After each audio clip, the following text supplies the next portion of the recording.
Welcome to GNCC Espresso Live, brought to you today by TD Commercial Banking in Niagara. My name is Mishka Balsom and I'm your moderator for the next hour.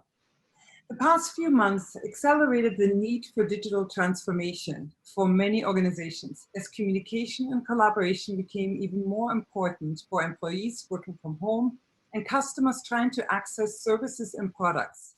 And as enterprises pivoted to expand their digital footprint, they faced increasing security challenges for protecting their networks, their devices, and data.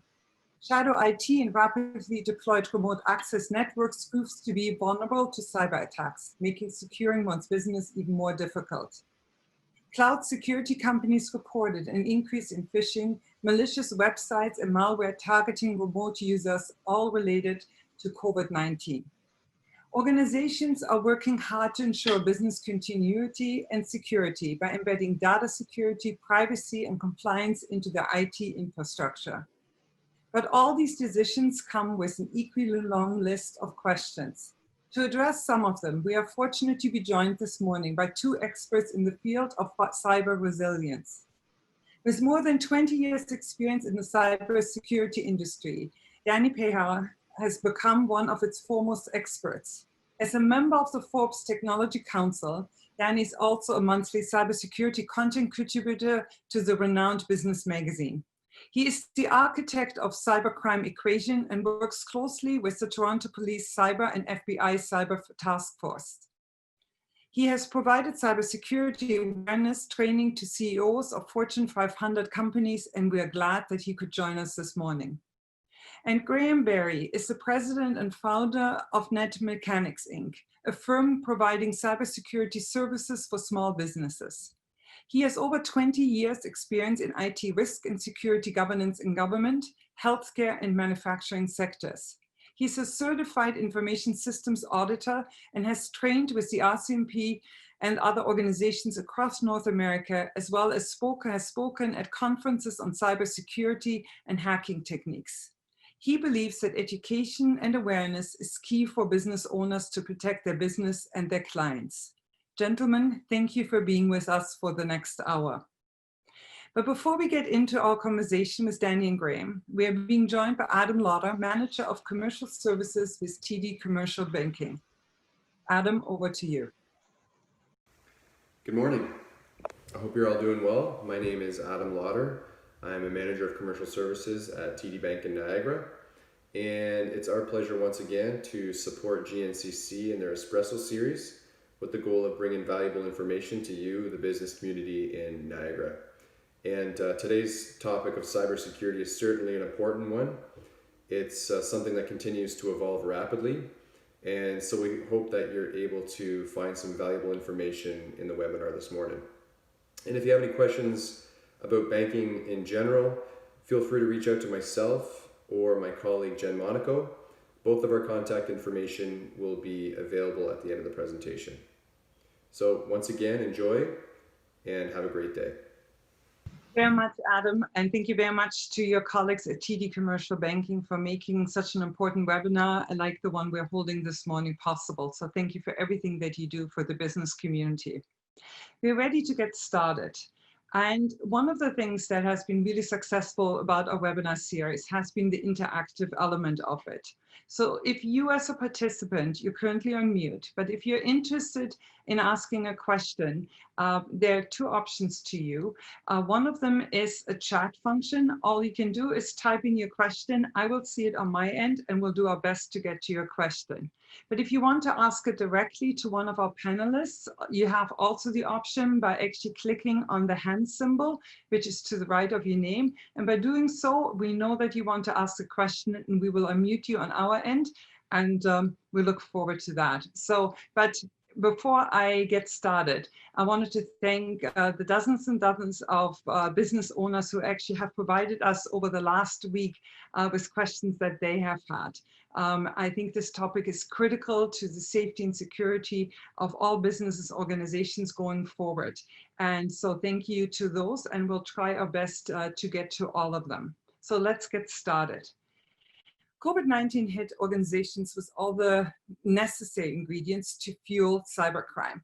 Overnight, no time to prepare, Nearly 100% of employees started to work from home. New technologies rapidly deploying so that enterprises could continue transactions online, communicate to colleagues and customers. There was a lack of security, a lack of internal policies, and a lack of employee training.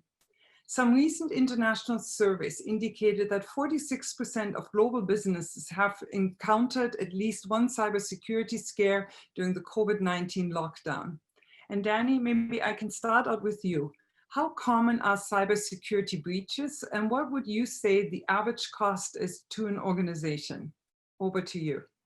Excellent question, and a great way to start this thing off. So when you ask that question, what I'm hearing what you're asking me is you're asking me what's the probability of a cyber breach, and you're also asking me what's the impact. And so that's something, I'm going to answer both of those points, but I want to spend the bulk of my answer on the probability, because I think as a society, most people get the impacts are devastating. That is what most people talk about. Most people, when they talk about cybercrime, you hear all these numbers and impact, and it's expensive and it's bad, and we get it. And I'll address that, but I'm going to save that for the smaller part of my question and my answer. So let's talk about the probability. When we talk about the probability, I think that's where we as a society get it wrong, because that's where most of the time I'll hear someone say, yeah, it sounds serious, but it's not going to happen to me because my company's too small or whatever. So that's what I really want to talk about. When we talk about cybercrime, a lot of times what comes up is people talk about malware. People talk about viruses. They talk about ransomware. And because of that, we tend to think of it as a technical set of problems only. And so we think, well, I got antivirus, so I guess I'm fine, right? Well, the problem is there's an entire industry of a bunch of humans that are behind this. And humans, they evolve, they move, right? So you get one thing in place thinking, oh, I'm fine. It's really not enough. Now, we hear that. We hear people say, well, cybercrime is an industry, but I don't think we feel it, because we don't really talk about what that means exactly. So I want to address that. Right? When we talk about it as an industry, let's look at two reasons why it's such a superpower. One of the reasons is it's incredibly lucrative. So when we talk about crime and we talk about revenue generated from crime, what's something that everyone thinks about? They think about drugs. Right? I was a child of the 80s. I grew up watching Scarface. I grew up watching Miami Vice. What did I learn by watching drug-fueled media? Drug kingpins make a lot of money, right? But in 2014, the money associated with cybercrime surpassed the drug industry. And I don't think that's something that we talk about enough. And that gap has only widened since then. So all that imagery that we see about drug dealers making all kinds of money, hackers are making more. Now, that alone is not enough to make something a super crime or even a super industry, okay? But when you combine that to my next point, it's also extremely safe to the criminal. So I referenced the movie Scarface. What's something else that we learned about watching that movie? And I don't want to spoil it for anyone, so spoiler alert, but Al Pacino doesn't make it to the end, right? He gets shot up in a blaze of glory. He dies, right? Drug dealing is a dangerous business. We hear about those stories happen so often, the news doesn't even cover gang-on-gang violence anymore. But when did you ever hear a story of one gang of hackers shooting up another gang of hackers? It doesn't happen. If they get mad at each other, maybe at worst, they might send each other a virus. And not only that, they don't even have to live in the same country that they're committing their crime in. And not only that, it's one of the only crimes that I know of that even if they get busted, their chances of getting off with relatively minimal jail time is extremely high. The reason is because law enforcement tends to hire these guys after they bust them. I see it all the time when I attend these security shows. I think like 80% of the other speakers there did some jail time, but maybe about 1 day of jail time, and then they were hired to do these kind of talks. Right? So you got an extremely lucrative industry. You've got an extremely safe industry to the criminal, a fairly convenient industry, and that's why the probability is extremely high. You combine that with some of the things that you talked about with what's happening in 2020, right? If I say cybercrime is a business, what's their business of? It's the business of fraud. What's fraud the business of? It's the business of emotional manipulation. What are we seeing with 2020? We are all feeling extremely emotional. And these guys know this. So their attacks are massively on the rise. Not only that, but we're all working from home. And I'm not just talking employees, I'm talking spouses, kids, boyfriends, girlfriends, everybody's at home. And we're all on the same network, so it's creating a super recipe for extremely high probability. Let's talk about the impacts. So the latest POMON report listed the impacts, I believe it was 3.82 or 3.9 something or other as your average cost of a breach, and this is globally. Okay, so 3.82 or 3.9 something $million as an average cost. Now that being said, whether it's 3.8 something, whether it's 3.9, doesn't really matter. We're talking just shy of $4 million globally as the average cost per cyber breach. It's devastating. And we get that. I think our audience and society in general does get that it's very expensive. We just really need to appreciate more so the probability. And yes, the probability is extremely high. So there you go. That's my extremely long answer to a short question. I hope that helps provide some clarity.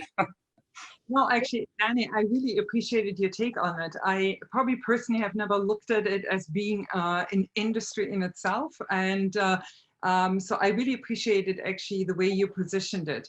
Graeme, what is the most common cause of data loss and how does one prevent it? So we have business people tuning in, they're looking, they're listening, and they're saying, what is the cause of it? How can they prevent it? Yep.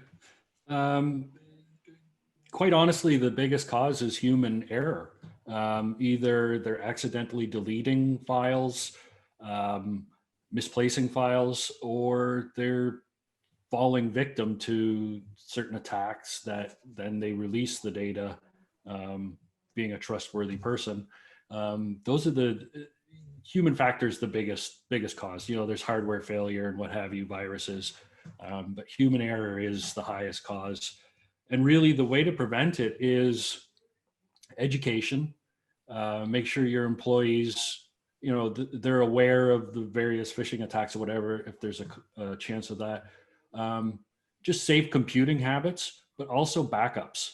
Making sure you have a proper backup procedures in place, an on-site and an off-site, and your on-site backup, it allows you to quickly restore files if it's a case of employees deleting things.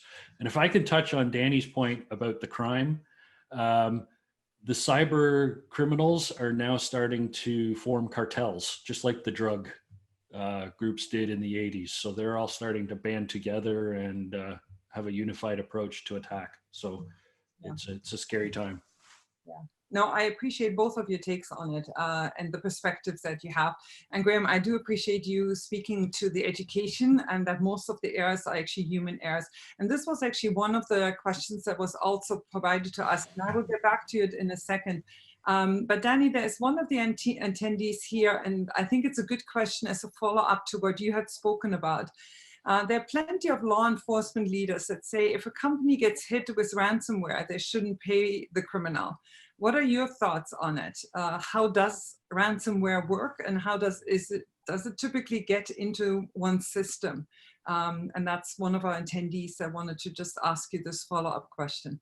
Yeah, phenomenal question. So I'll answer it in pieces because there's a few questions in there. I want to make sure I address all of them. So let's talk about ransomware first. What is it? And then we'll talk about how it gets in, and then I'll talk about the opinion about pay or no pay. Right? So what ransomware is ransomware is a form of malware. What's malware mean? Well, mal is short for malicious, ware is short for software, right? So malware is kind of like the umbrella term for any kind of evilware, spyware, Trojanware, anything evil with the word ware, it all falls under the umbrella term of malware. What's ransomware? Well, ransomware is something that once it's activated on your system, what it does is it locks down various aspects of your system, something that's important to you, and the criminal then says, I'm not gonna unlock this until you pay me. And what they'll do is they'll ask for numbers that are realistic, right? Sometimes they'll ask for, let's say, $50,000, and they figure, I know they're going to pay the $50,000 or even $10,000. Like, they're not necessarily doing this to only ask for $5 million, right? And people are thinking, if I don't do this, I can't access my business, so I'm going to pay this amount. The way this ransomware or any sort of malware really makes its way into your business is there's a few ways. Graeme touched on some of them. Could be human error. Somebody gets tricked into clicking on something that they shouldn't have clicked on. Sometimes it's a question of I accidentally bring in a corrupt piece of hardware, some sort of USB key that I didn't really check. I plug it into something and now I brought it in. Or it could even be some sort of, as they call it, a drive-by download. You go across some site that you didn't realize was a bad site and something starts downloading onto your network. Okay, so that's what ransomware is. That's how it gets dropped off. Now let's talk about law enforcement and what they suggest and what's right for you. So when you were reading my bio, you touched on my work with law enforcement. I love working with law enforcement in terms of their expertise in this world, in terms of what they know about cybercrime. It's amazing. And some of my proudest moments have been working with these guys within the cybercrime, cybersecurity world. However, I don't always agree with them. And what I mean by that is when I decide whose advice I'm going to take, I look for three factors. I look for, are they reliable? I look for, are they credible? But I also look for, do their goals align with mine? I think a lot of times we look only at, are they reliable? Are they credible? And we think, okay, well, if they're reliable, and I better do what they say, right? But really, a very, very important factor here is what are their goals? So if we talk to law enforcement and you ask them, what are your goals with regard to cybercrime? They've got one goal. That goal is to stop the bad guys. So the theory is if nobody ever paid ransomware, then as an industry or as an attack method, really ransomware, they would move on for that. They're like, it's not working for us, nobody's paying, right? We would stop the bad guys. So that is a noble goal, and that's an awesome goal, and that's partially my goal as well. But I also have another goal. My other goal is I got to keep my business running. I got to make sure that I can pay my bills. I got to make sure that I can keep the lights on, right? The cops don't have that goal. They don't care. They want to stop the bad guys. Whether your business fails as a result of that, that's not really on their objective, right? And so what I mean by that is let's take a look at, case in point, what happened with Atlanta, Georgia. So Atlanta, Georgia, a few years back, they were hit with a ransomware breach, and the bad guys wanted $50,000. And Atlanta, Georgia took the law enforcement stance, and they were like, we don't negotiate with terrorists, right? And they're a U.S. city. That's a U.S. motto. We don't negotiate with terrorists. We're not paying this. So they're like, let's take a look to see what this is going to cost us. And initially, they're like, you know what? It's worth it. We're not going to pay it. Then initial numbers came out, and they're like, oh, it's actually going to cost us $2 million to not pay this $50K. And they're like, so be it. We're going to stand by our decision. But then they realized, actually, you know what? That was wrong. It's going to cost us $3 million. Then they realized, whoa, you know what? It's $6 million. Then it was $8 million. Then it was $9 million. I stopped checking after $13 million. Okay. Now, they're a city, and chances are they're not going to go bankrupt paying that $13 million because they are a city, right? But most common businesses, when you're making that decision between paying $50,000 or paying $13 million, that's a difference between going bankrupt and not going bankrupt. And so what I would say to anyone is, I don't like telling anyone whether you should pay or whether you should not pay. What I do like telling people, though, is do the right research and make sure you're making an informed decision that's aligned with your goals. If you've done the math and if you've done the proper assessments and you're saying this is exactly what it's going to cost me and I'm okay with the consequences, then all power to you. Make the decision that's right for you and your business, and that's a noble one, to not pay. But many people, they just can't afford to do that. It's just easier to pay in many situations, right? So anyways, again, another long answer for you. But you know what, I do appreciate your perspective, because we hear more about it. And even at a recent conference where municipalities across Ontario and across Canada attended, they had exactly this particular topic came up, is saying like how vulnerable are not just organizations and business organizations, but how vulnerable is our government too. And so the example was perfect for it. And especially the duality between what is in the best interest of our business and organization, and maybe what do we need to do here, and who do we need to listen to? That's a very difficult question, and I don't envy anyone who has to actually deal with that.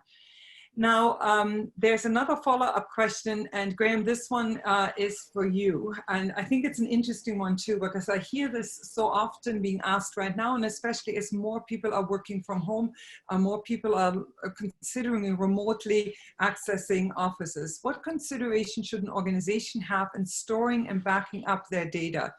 And the question here is coming from one of our participants, and they're asking server versus cloud. What are the pros and cons, and how should they go forward in making that decision? Graeme? That's a good question. There's really, you should be backing up both instances, whether it's on-premise in a server or in the cloud. What people tend to forget when they move to the cloud services, it's much like you're renting an apartment. So the landlord takes care of certain things and you're responsible for certain things as well. It's the same case with the cloud. A lot of times you're presented with the services of, you know, the hardware, the software, the what have you, but you're still liable for your data. So they may have all the extra protection in terms of high availability and what have you. You still need to be able to protect your data. It's your responsibility still. So you still need to back that up, whether it's in the cloud or on a server. In both cases, you should be looking at an on-site backup and an off-site backup. And they need to be what's called air-gapped. So what that means is your backups aren't connected to your main computers all the time. They're only connected when the backups are occurring. And that's because ransomware and other malware, once they get on the network, if the backups are attached, the bad guys are getting smart. They know that people are going to go to their backups to unencrypt or restore their data. So they go after the backups first. So they render them useless. So then that enhances the need for you to pay. So air gapping the backups so they're not connected all the time goes a long way to help prevent that. So it's it's best of both worlds. You need to do it in the on-site and the cloud, and it's an ongoing challenge, to say the least, to make sure your backups are there. And the other side of it is you need to test them. There's nothing worse than getting a flat tire in the middle of the night on a dark road and discovering your spares flat. It's the same with your backups. You need to be able to test them and make sure they're going to be there when you need them. Yeah, no, I appreciate it. Now, a lot of smaller, when I look at NAGA, when I look at Canada-wide, the majority of businesses are small to medium-sized businesses. They will make the choice between having either a cloud backup or an actual server in their location. Is there, Graeme, is there one better than another? Is there a trend going towards one or another, or they're equally as good and it depends on people's comfort zone? I see a lot of small businesses jumping on the cloud services just because you don't have the capital outlays. You pay your monthly fee or your annual fee and then you get the service. And you don't need a full-time administrator to look after them for you. So I see a lot of businesses moving to the cloud, and me personally, I use the cloud a lot. I had on-site servers and I decommissioned them. I moved to the cloud just because I moved between different offices. So I needed that flexibility and that gave that. But I see the trend of more going to the cloud. And unfortunately there needs to be, I'm going to harp on it again, is there needs to be the education. Cloud services are built for speed and ease of use. And that's what you get out of the box. You need to be able to turn on the security. So there is a training aspect and education aspect to the cloud as well to bolster that security. Yeah. Yeah, I see business making both decisions too. Sometimes cost is a factor too. When you look at it, the one-time investment, yes, it's high, but it's more cost effective. Sometimes people have the feeling it's someone I know in my backyard, it's someone I can call, someone who can help me out. Versus another service. And again, I think it's coming back to Danny's point. There are many facets that are going to impact our decision that we make. and an organization needs to look at it and what is best to them. Danny, there is a follow-up question to your last comment coming forward again. To some experts are saying that having cyber insurance will make you a target because the cyber criminals think they're more likely to get paid if they go after a company with cyber insurance. What are your thoughts on that? Yeah, it's an excellent question, one I'm very passionate about. Just before I get to that question, though, I just want to touch on the last comments with regards to the cloud and the on-site servers. So I loved everything that Graeme said, and I loved what he said about why he likes the cloud. The cloud brings a lot of convenience.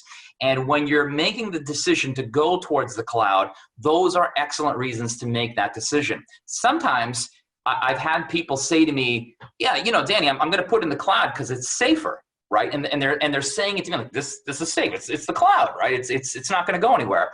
One of the things we have to remind ourselves is the cloud is really just somebody else's server, right? It's just a fancy way. It's still on a server. It's just not on your server, right?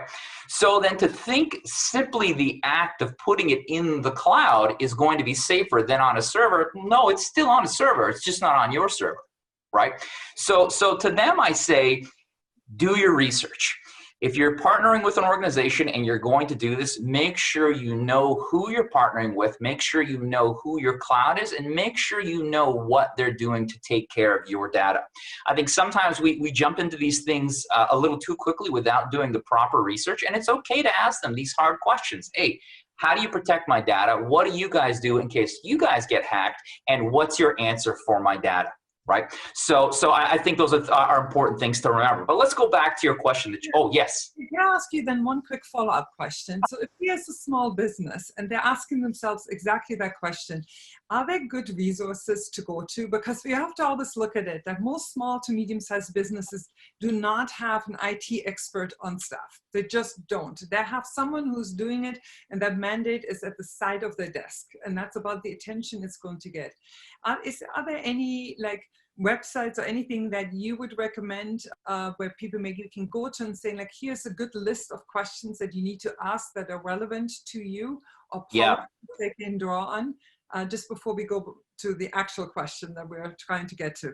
Yeah, absolutely. So what I love about this day and age is there's so much great information that's right at our fingertips, right? So what I would suggest anyone that's having a question, even if they think it's more complicated that they can't even understand, I would say do a quick online search for it. And whatever it is that you're reading, just make sure that it's something reputable. I do prefer, a reputable name like Forbes when they post an article about it, or something that I've seen before, as opposed to maybe something that I haven't heard of.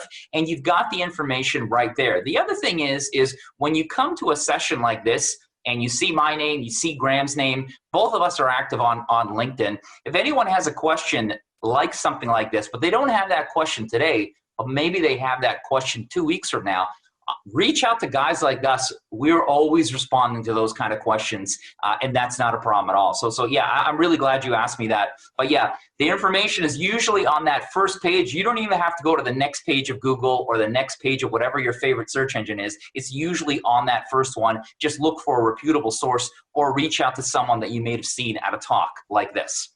In terms of that sounds perfect. And I also, for those participants who are here too, we also have a list of Niagara-based companies that are in this business. So if you go to our member directory, there's also an extensive list of those businesses that offer the services too. So that's available to you too.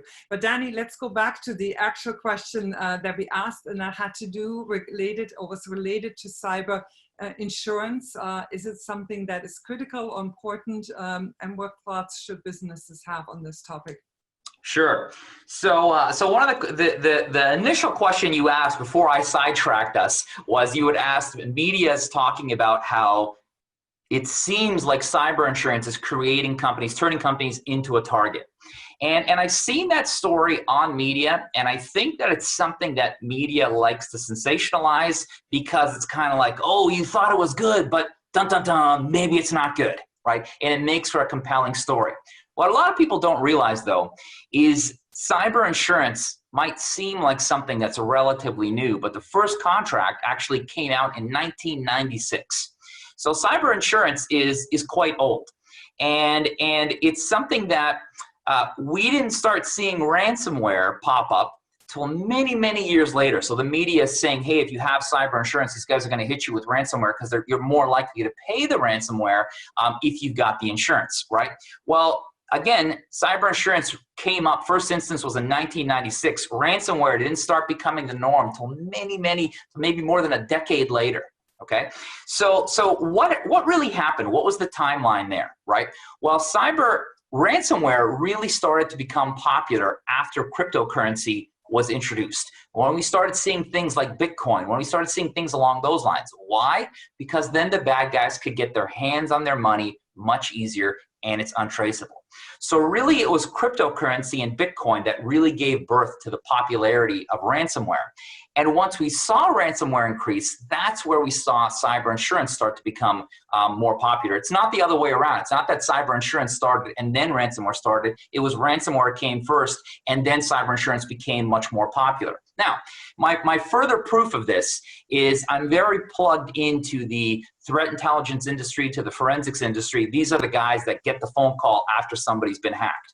And thousands, millions of individuals and businesses are being breached daily, and they're being hit with ransomware, and they don't have cyber insurance.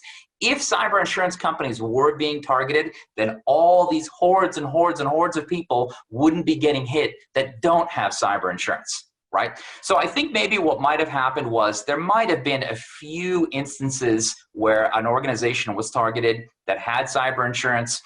And I think the media took that and they blew up with it, because I think it makes for certainly an interesting story. But it's just, I think that's really irresponsible of the media to do that, because the fact of the matter is cyber insurance is a phenomenal kit to have in your tool bag. And this is coming as a guy, I don't sell cyber insurance. I don't refer, I don't get paid on it, nothing like that. As a cybersecurity guy, I respect it. So if you look at the National Institute of Standards and Technology, it's called Nist, the Nist cybersecurity framework, they give you a five-point solution framework, which is to identify, protect, detect, respond, and recover. And in terms of recover, really the only thing out there that can give you a financial recovery is cyber insurance. It's one of my favorite cybersecurity solutions, and it's not even cybersecurity. And I've seen it literally save businesses from going bankrupt. I actually have an article on Forbes that was just published today. I'll send it to the Niagara team, and you can send it out to the audience. And it talks about the Nist cybersecurity framework, and I talk about insurance within that framework. And I think it's a phenomenal solution. And again, I think it's irresponsible of the media to talk about it the way they are, because it's wrong. Okay. I really appreciate your take on it. And Danny, if you forward it to us, we'll make sure that we'll share it with all the participants on today's webinars and the ones who are going to tune into it even after this is over. Graeme, this one is a question from Alan, one of our participants today. What are the risks of rogue IT, the use of unsanctioned devices and applications on a network? How can organizations protect against them? And I think it's a great question. Graeme? Yeah, rogue IT has been a problem for probably as long as I've been in IT. And it really, it stemmed from organizations where the IT department are the no team. They always say no when business units say, oh, we need this piece of technology to do our job, and IT says, no, we're too busy, yada, yada. So then the employees just bring the equipment in themselves and set it up. The risk it poses to an organization is your IT department don't know about it, so they can't secure it like they're securing the rest of the infrastructure. So if it's, say, a wireless access point, we'll say, then the IT department doesn't know about it. They can't apply patches, secure it properly. The bad guys could be scanning and find this wireless access point, then jump onto the network and wreak havoc. The new trend now for rogue IT seems to be staff or employees signing up for cloud-based services. So they're signing up for a tool that they feel can make their job easier. And if there's an IT department in-house, they don't know about it, or management doesn't know about it. So they're using it to do their job and could potentially be exfiltrating data off the local network and out onto this cloud-based service, which no one knows about. And, there has been some cases in the news in the last couple of years of major breaches of cloud-based services. And it's because employees have been using these tools and moving the data off the local network and out onto these cloud services. So cloud services are becoming a rogue IT issue as well now. Yeah, Graeme, and you had mentioned that up front as well, when you talked about policies, internal policies that companies need to look at. We need to look at employee education. What are some of the tools that are available? What are you recommending that organizations need to do? Because we see more people now working from home.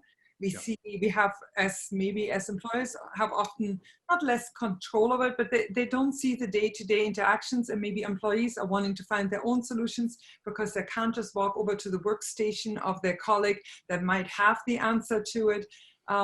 What are you recommending when it comes to employee training, policies that need to be put in place?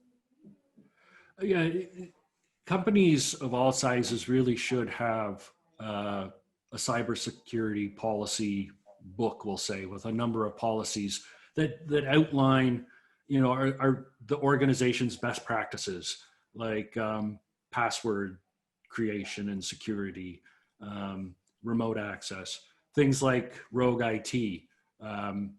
If you have an IT department, then they should be saying, any new hardware, software, what have you, needs to be at least looked at by us, so we can approve it and make sure it fits into our purview.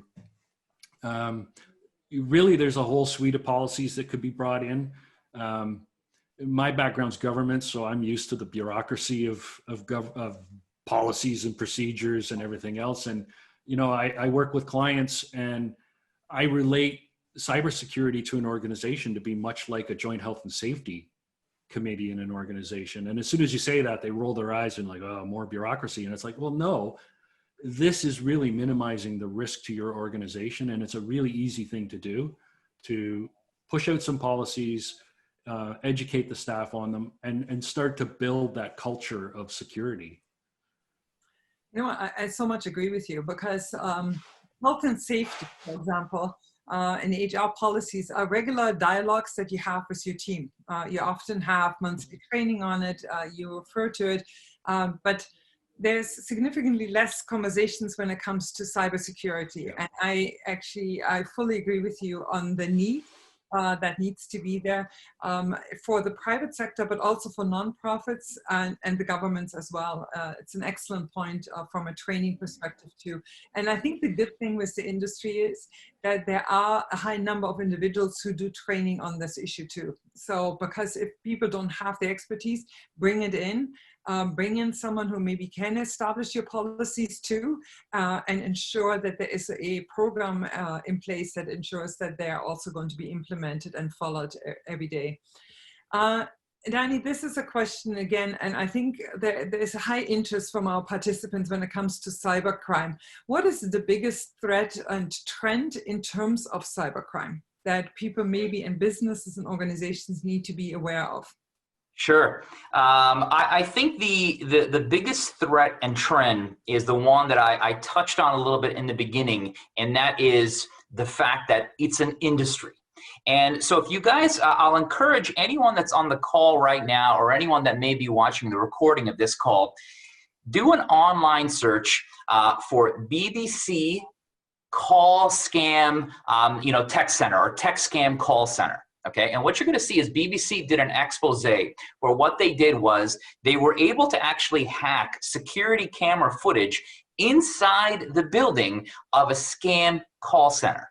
And what was fascinating to me, and again, I do this for a living, and this is something that I know, but it even shocked me when I saw that, is you're looking at this call center, and it looks like any other legitimate call center you would have seen. It looks like Rogers or Bell or TELUS.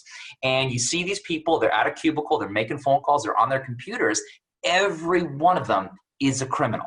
Okay, they come in, they punch in. It's all really, really organized, right? And and no feelings. One of the guys, you hear him talking to a victim, and he's on the phone. And again, the audio was recorded, and you hear him saying, "Hey, why are you crying? You don't need to cry. Just pay the fine, and everything's fine." And I'm thinking to myself, like, holy cow! We see all those images, and I could be accused of using this image too, where you see the lone hacker with a hoodie on a keyboard.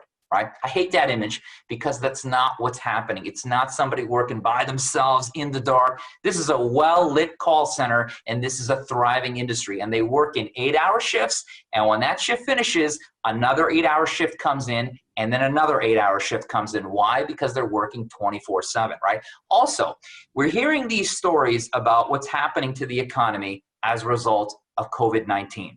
And we hear people talking about what are the impacts to the economy that we haven't yet felt. Imagine you're living in a country where the economy already wasn't very good. Then, of course, COVID-19 makes things even worse. Where are you going to go for work, right? Well, you're going to go to the one place that keeps hiring, right? Places like that, tech scam call centers. Right? So I would say, yeah, definitely, I would say the biggest trend is that this is becoming as a very, very organized business. It's to a point where oftentimes I really don't refer to it as a crime anymore. I refer to it as an industry whose revenues are rivaling any legitimate industry that you can think of, right? So definitely, and of course, bringing that back to 2020 and what I said earlier, what's their business of? The business of fraud. What's fraud the business of? Emotional manipulation. And we are all feeling incredibly emotional as a result of this year. Perfect, thank you. This is a question from one of our attendees today. What government, and Mike, thank you for sending this actually to us, what government or policing institutions are responsible to protect Canadians from cybercrime? And I think that's a really good question, because there's a lot of people who are saying, like, what are their roles there? From a government point of view, what are the opportunities that we have? Are we effective in that end of it? How do we compare to other countries? And where can businesses turn to? And I'm not sure who wants to answer it first, or maybe it goes to both of you. But Graeme, if you want to take it first, you have worked with many of them. Sure. That's a good question. And Danny will probably know more from the policing side. I know I've been involved with panels like this with other police officers, and they are being proactive. But you tend to see them more on the reactive side of things. The Canadian government has the Center for Cybersecurity, and they have a lot of good information.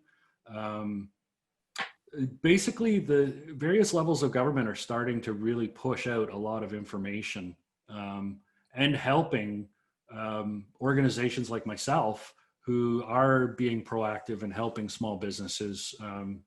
There's the Canadian Cyber Threat Exchange and other organizations like that, where they're starting to share information across various levels of government and get it into the hands of practitioners like myself that are working with the small businesses. Yeah. And Danny, your take on it? Thank you very much, Graeme. For sure. I'll answer it in three categories. There's the one category, if we talk about law and we talk about cybercrime, there's the one category that's attached to compliances. So these are the compliances that as a business we are applicable to, depending on the information that we're supposed to be protecting and what happens when that information gets compromised. What are we supposed to do? There are some very strict laws about what we're supposed to do. However, more to the person's point who asked the question, what they're probably asking is also, if I get breached, who can I call? What you would call is you would start with local law enforcement, right? So whatever city that you're in, you start with their law enforcement, and they would then put you in touch with a cyber task force. Now, you don't have to involve the law. There are some organizations that I've worked with that are adamant about not calling local law enforcement when they've been breached, because they're like, we want to deal with this ourselves. But you can call local law enforcement. Now, outside of local law enforcement, why do we see some of these larger parts of the government in any part of the world get involved. I was actually having an interesting conversation with an FBI agent that I do a lot of work with, and not Canada. The FBI is not Canadian, but I was asking them, I'm like, guys, I'm like, in Canada, when an organization gets breached, they call their local law enforcement. And I go, so why are you guys pushing this message so hard? And why are you guys all over educating businesses about cybersecurity awareness? I go, because from what I understand, this wouldn't be your jurisdiction. And they're like, actually, the reason why we're so interested in this is not even because of cybercrime in and of itself. What we're more so concerned about from a legal point of view is, what is cybercrime funding? And a lot of people don't realize this, but when an organization gets breached, a lot of times something will be taken, and whatever's taken is sold on the dark web. We know what the dark web is. It's a digital underground where you can buy and sell whatever you want. Now, we tend to think of that as only a home to cybercrime, but it's actually a home to crimes significantly worse than cybercrime, crimes that are absolutely detrimental to humanity, crimes like child pornography, crimes like drugs, crimes like weapons of mass destruction. And all of that is available on the dark web. And so the FBI agent was saying to me, when I fight cybercrime as a law agent, he goes, I'm actually not even thinking of cybercrime. I'm trying to defund these other crimes that I'm really going after, crimes that are detrimental to humanity, right? So when I think of law and I think of their involvement, that's how I think of it. I think of it from a compliance point of view. I think of it as local law enforcement when I want to call someone and I need some help. But then I also think of the overall, what is their overall game? And the fact of the matter is the problems associated with cybercrime are actually much bigger than cybercrime itself. And I don't think that's something that we talk about often enough. Yeah, I appreciate both of your perspectives, and thank you very much for Mike for asking the question. This is one, Graeme, that's directed at you, and it's something that we probably all deal with on a regular basis, and it has to do with phishing. How can an organization protect against phishing attacks? The short answer is education. You need to educate your employees as to what the threats are, how they're being presented. Danny mentioned it earlier. It's all about emotion. The criminals are tugging on our emotional strings to create that sense of urgency to force us to click on an email that's going to introduce malware to the network. And really, the short answer is educating employees through an awareness training program where it's an ongoing training process. The thing with security is it's not a set it and forget it industry. It's constantly changing, it's constantly evolving. So the employees need to be kept abreast of all of these changes, and there's ways to introduce training where it's fun and engaging, and it's not just death by PowerPoint. And like you say, with the joint health and safety, you have the conversations on a regular basis, and just keep it front of mind for employees. I appreciate that. Danny, I'm conscious of the time. We have about 10, 12 minutes left. And so there's about another 2-3 questions that have come in. Are Internet of Things appliances and devices like Wi-Fi enabled door locks, security cameras, or thermostats safe? And do you have any suggestions for best practices in purchasing those, deploying them, and using such devices? Danny, this question is for you. So the asking whether they're safe, I might say, if I say no to that, then that means that they're dangerous. So I would not say, are they safe? I wouldn't ask it that way, but rather I would ask, are they vulnerable? And yes, absolutely, they are vulnerable to being breached. So let's talk about why that's a problem. So I actually had my brother-in-law showing me his smart fridge, and he's like, hey, check it out, look how cool it is. And I asked him, what kind of security do you have on this thing? And he's like, what do I care if somebody breaches and gets my Ice Cube preferences? But I'm like, listen, once they're on the network, they're on the network. And from there, things can get more dangerous to anything else that's on your network. But let's pretend that wasn't the case. Let's pretend you just had a smart fridge and you had nothing else on the network. Is it still dangerous? Yes, it is. There was a proven case. There was a case actually that I was involved with where there was a neighborhood where a hacker, he was hacking smart fridges. And what they were doing was it wasn't a sophisticated hack. He wasn't jumping within the network. What he was doing was he was checking to see how often the door was opened and closed. And with that, he was able to guess when the house was empty based on how long the door was closed. And he ran a pattern, and they used that to rob those houses. right? And that is a severely unsophisticated, simple to do hack that's resulting in a real world robbery, right? So yes, absolutely, they are vulnerable. In terms of tips that I have for you, what I'll do is, just in the interest of time, is after this call, I do have an article that's a smart home cybersecurity checklist. I'll make sure the Niagara team gets it so you guys can send it out. But in terms of quick tips right now, do your research. Do your research before you connect. Also ask yourself, do you really need to connect, right? So many times people are connecting these things and like, hey, look how cool this is. I got a Wi-Fi pen. And I'm like, why? I don't know. It's cool, right? If you don't need to connect, not everything needs to be connected.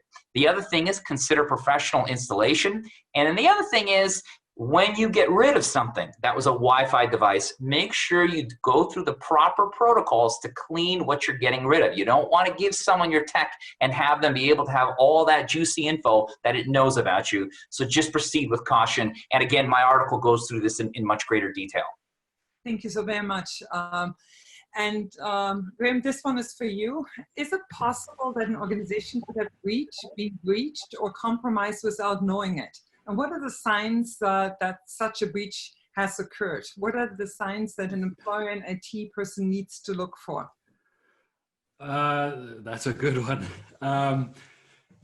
Yeah, it is possible to be breached and not know. And a lot of times in some of the more sophisticated attacks, you know, the hackers they're on the network for months at a time doing reconnaissance and just seeing who's accessing what, and you know what time the backups run and things like that. So they're getting a picture of what's happening on your network. Some of the things you can do to protect it is turn on the various logging capabilities that if you have a server on site, there's built-in logging capabilities, so you can be notified of when there's suspicious activity.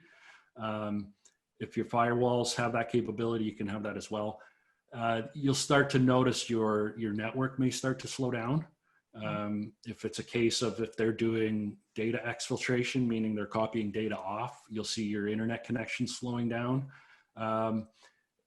If you start to see suspicious things like files are being opened, if you look at the date stamps and you're like, well, these are archived documents, why are they being opened?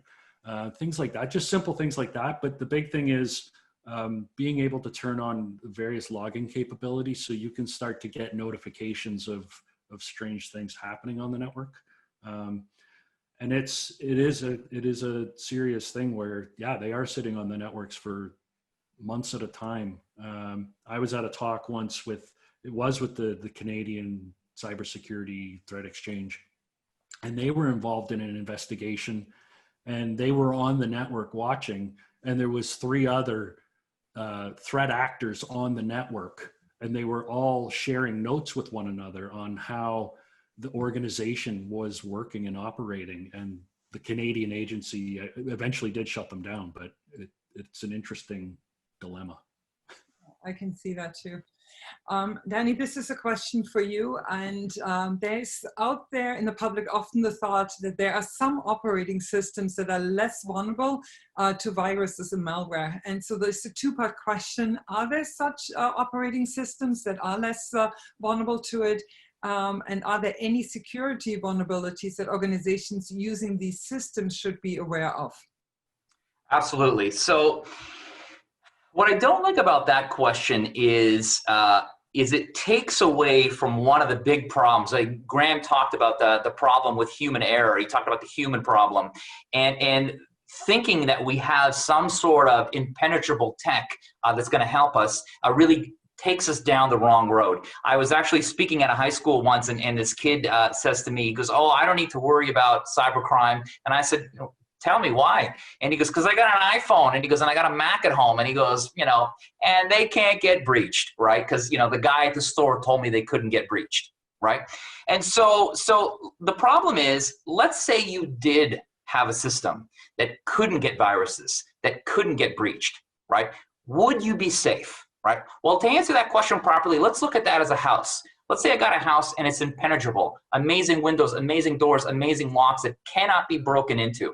That house is going to do you little good if the person on the inside opens the door every time somebody rings the doorbell and says, "Hey, it's your grandma, I got some cookies," right?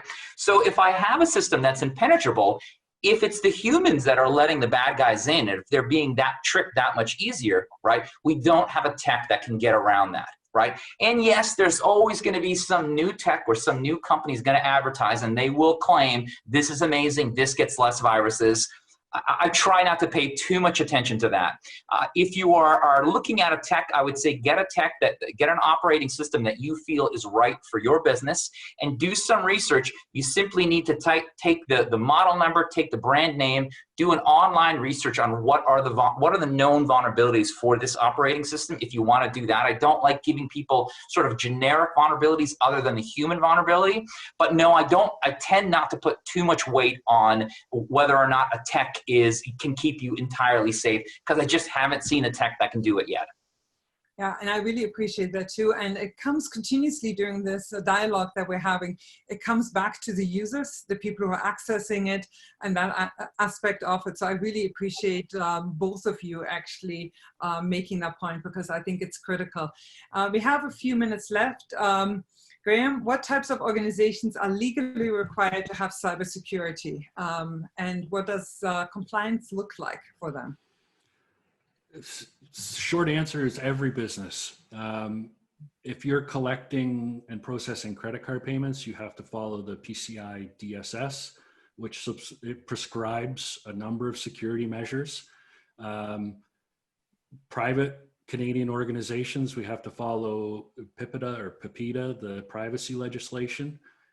If you're involved in healthcare of any way, then there's the health regulations. So every business has to follow a certain level of compliance that's being legislated or put in place. And there's contractual obligations as well. If you're in like a B2B type organization and you're providing services to another company, they may prescribe under the contract that you have to, maintain a certain level of security as well.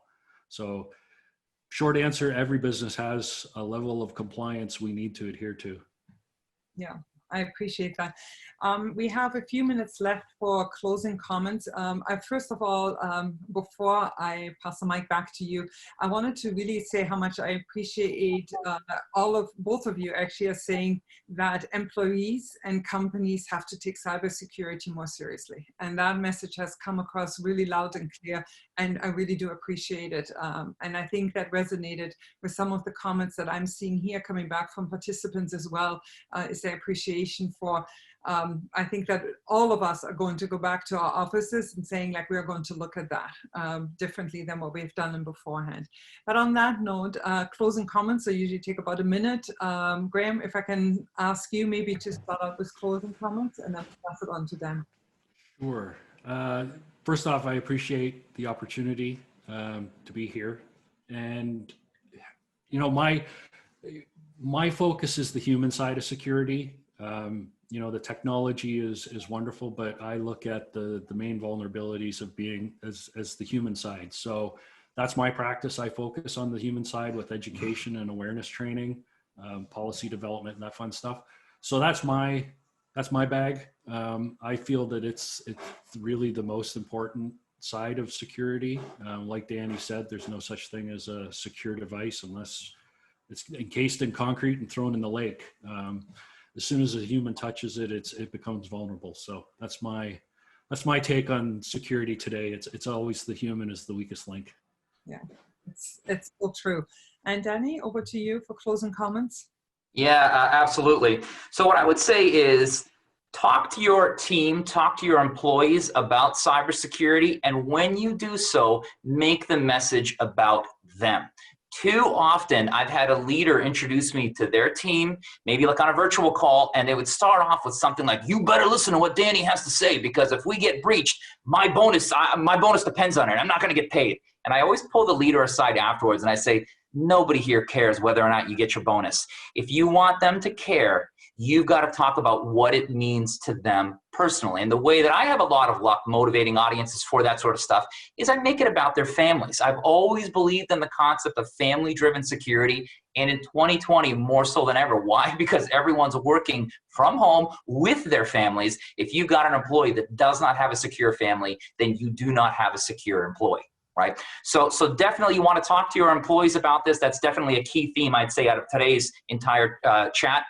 But make it about them and make it about their families and what does this mean to them should your organization get breached or should their data get out there, because it would be very painful to them as well, right? So thank you for that. Gentlemen, thank you both for being with us this morning. This has been so informative and so helpful. I really appreciated it. My thanks also go to TD Commercial Banking for making this last hour possible. We appreciate everything that you do for Niagara. The contact information to both Danny and Graeme will be sent to all participants here. But in addition, I'm really encouraging you to go to our website, GNCC.ca. We have an extensive list of cybersecurity experts that are working in Niagara that can also help you out with your business. And if you have any questions or want to direct or connect with a business here in Niagara, just reach out to us directly. We all can be reached at info@gncc.ca. Again, thank you everyone for being with us this morning, and we really appreciate it. Have a great day.